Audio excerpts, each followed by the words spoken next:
Assalamualaikum warahmatullahi wabarakatuh. Perkenalkan, nama saya Nadila Junianti dari kelas 9D MTSN 2 Garut. Saya ketua kelompok dari kelompok 3 dan ini anggota-anggota saya. 1. Pondok pesantren termasuk lembaga pendidikan yang sudah sangat lama ada di Indonesia sehingga begitu mengakar dengan budaya bangsa. Pondok pesantren memiliki karakter keislaman dan keaslian Indonesia, maksudnya sebagai lembaga pendidikan yang identik dengan keislaman sekaligus orisinal, berasal dari Indonesia, dengan ciri khas memiliki padepokan atau asrama untuk tempat tinggal peserta didik. 2. Secara istilah, pondok pesantren adalah sebuah lembaga pendidikan di mana peserta didik tinggal di asrama selama 24 jam untuk melaksanakan proses belajar mengajar, baik pendalaman ilmu agama, tafakuh hindi, maupun keterampilan dan kecakapan hidup. 3. Pondok pesantren mempunyai komponen pokok sebagai berikut. Pertama, kiai komponen sentral, yakni guru mengaji sekaligus pimpinan pondok. Kedua, santri peserta didik. Ketiga, masjid atau musola tempat ibadah dan pusat kegiatan di dalam pondok pesantren. Keempat, pondok atau asrama tempat tinggal para santri. Kelima, kitab kuning materi pokok dalam kurikulum pendidikan pesantren. Keenam, metode pengajaran sorongan, bandongan, al-ijnul, ijazah, halakah, serta pola belajar di mana santri bisa mengetahui makna kedudukan dan fungsi masing-masing kalimat. 4. Data dari Kementerian Agama Republik Indonesia pada tahun 2006 menunjukkan ada 14.067 pondok pesantren yang tersebar di seluruh Indonesia. Hal ini menunjukkan bahwa pondok pesantren secara kuantitatif mampu berkembang dan tetap menjadi kebutuhan bangsa Indonesia. 5. Beberapa pondok pesantren penting yang hingga kini masih berdiri di tanah air. A. Pondok Pesantren Tegal Sari, Jetis, Ponorogo, Jawa Timur, didirikan oleh Kiai Ageng Hasan Basari pada abad ke-18.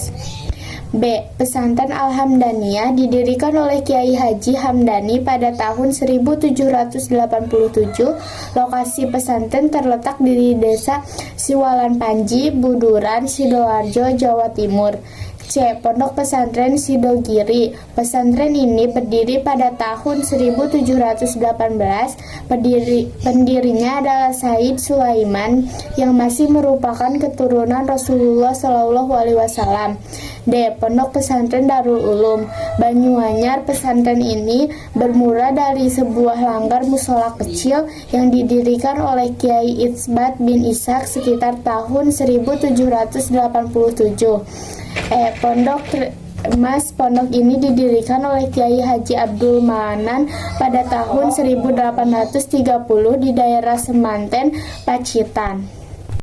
Pondok Pesantren Al-Huda. Pesantren ini dirintis pada tahun 1801 oleh KH Abdurrahman.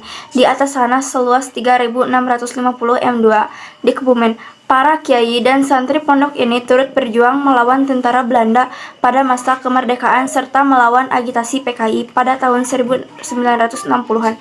G. Pondok Pesantren Buntet. Pesantren ini didirikan oleh Mbah atau Kiai Mukoim. Beliau sempat menjadi mufti keraton Kanoman Cirebon tetapi kemudian mengundurkan diri dan mendirikan pesantren Buntet yang terletak sekitar 12 km dari kota Cirebon pada tahun 1750. Pondok Pesantren Sabulu Salam, Sayumaincat. Lokasi pesantren ini berada di Sayumaincat, Kecamatan Kota Nopan, Kabupaten Madaling, Natal, Sumatera Utara. Usia pesantren telah mencapai kemerdekaan, serta ini dijadikan basis perlawanan sipil bersama Tentara Keamanan Rakyat atau TKR. I. Pondok Pesantren Darussalam Martapura. Pondok pesantren ini berlokasi di kawasan Pasayangan, Martapura, Banjar, Kalimantan Selatan. Pesantren didirikan pada tahun 1914 oleh Kakak Jamaluddin sebagai pesantren tertua di Kalimantan dan telah melahirkan banyak ulama.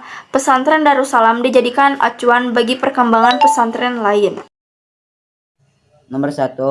Sebutkan 3 bukti bahwa pondok pesantren mempunyai peran penting bagi nusa dan bangsa. Jawaban nomor 1, membentuk kepribadian yang baik, anak muda adalah penerus bangsa ini. Maka agar bangsa ini maju diperlukan para pemuda yang mempunyai kepribadian yang baik. Dalam pesantren, santri tentunya dibimbing agar menjadi santri yang berakhlakul karimah. Nomor 2, sebutkan 3 nama tokoh nasional yang juga merupakan alumni pesantren. Seperti Ki Haji Ahmad Dahlan, pendiri organisasi Muhammadiyah, Ki Haji Yasmin Asy'ari, pendiri NU, Banwali, pencipta lagu nuansa Islam, Ki Haji Ma'ruf Amin, wakil presiden, dan lain-lain. Nomor 3, apa yang kalian ketahui tentang kitab-kitab kuning?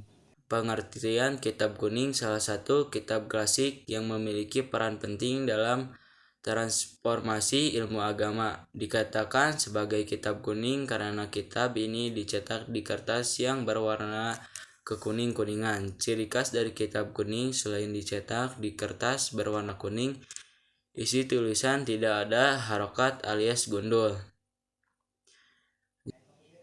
Keempat, sebutkan 3 metode pembelajaran konvensional yang diterapkan pondok pesantren selama ini. Jawaban nomor 4, metode sorongon, metode wetonon atau bandongan, metode musyawarah atau bahsul masail, metode pengajian pasaran.